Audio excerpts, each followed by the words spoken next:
Rechts und links neben mir Phil von Pantera, der Zappel-Philipp vor dem Herrn. Und links Darrell, der Gitarrist. Tja, und am besten fangen wir mal direkt an. What's the reason for the fact that you don't play the whole European tour here with Megadeth?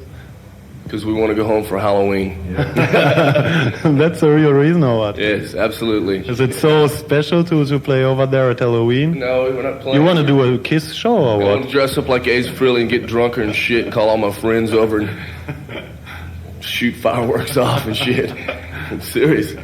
We do it every year. It's like favorite time of the year for us. Isn't it a problem for your friends sometimes to understand your way of living?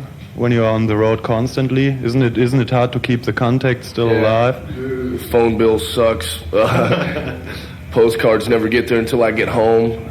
Yeah, pretty much. But I mean, your real friends are your true friends, and they'll always be there, you know. And we get to, you know, it's like you get off tour from jamming, and you get back on tour with your buds at home, and keep wielding. You know, it's cool. I wouldn't change anything though. I'm happy. Russia, in a way, was one for you, right? I saw at the Foundations Forum the movie they did over there. Have you seen it till yet? Yes. And do you like it? I think it's cool. They edited a lot of the crowd violence for the general audience and stuff, which I thought was really interesting. You know, it made it like, wow, man, look at that shit guy get his face beat in. And you realize what kind of event it was. You know, it was a communist country. I mean, the ultimate communist country, letting down its barriers, man, and throwing this big rock concert after the government had fallen, you know, and then, you know, you could see where the police and the army and all were still wanting control, and the kids were drunk and they were having a good time throwing shit, and you know, they had some fights and it got out of hand at some points, and I thought that was kind of important to show. But if the music was what they were trying to get across, which I guess is the point of a music video coming out, I guess they did fine. I guess it was good. Were you able to recognize the whole violence going on in the audience when you were playing? Did you try to make an announcement or something like this? No, we didn't really see too much of it while we were playing, because when you're up there and you're playing in front of that many people, it's like, Jesus, fuck, you know, all you see is this ocean of people, and it's like, okay, you know, and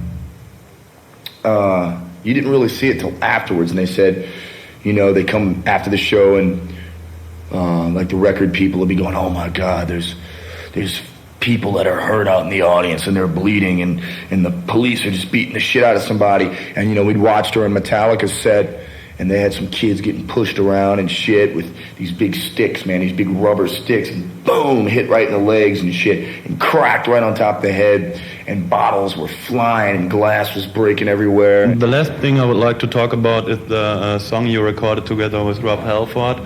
This light comes out of black thing. Mm-hmm. How has it come to the cooperation with him again? Did I miss that or what? How did sorry. how did you? Yeah, did he give you a call? Or yeah. He called up our management and they called us up and said, "Hey man, Rob wants to know if you guys will back him up." And we said, of course, because we'd already talked to Rob whenever he was wanting to get his solo thing together. We had something like 3 days off left. I was in Disney World. He was in Disney World. The Mickey Mouse or what? Yeah. And so he mailed me a real rough 4-track demo of the tune, and I just started working on it a lot from there. We set up some drums and called the boys over, and we got down on it, and he flew in the next day. We went into the studio in Dallas and cut the track like real quick, did all the guitars, all the bass and everything. Came back the next day, he'd already done the vocals and laid the lead, and Phil came in and sang one time on the end, and I was done, you know.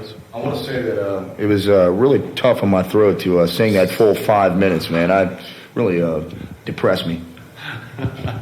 Yeah, okay. I think that's it. You're going to warm up right now. Thanks a lot, and good luck for tonight. Thank you. One quick thing I'd like to say, the Mad Professor, he's got the coolest hair in rock and roll. See you.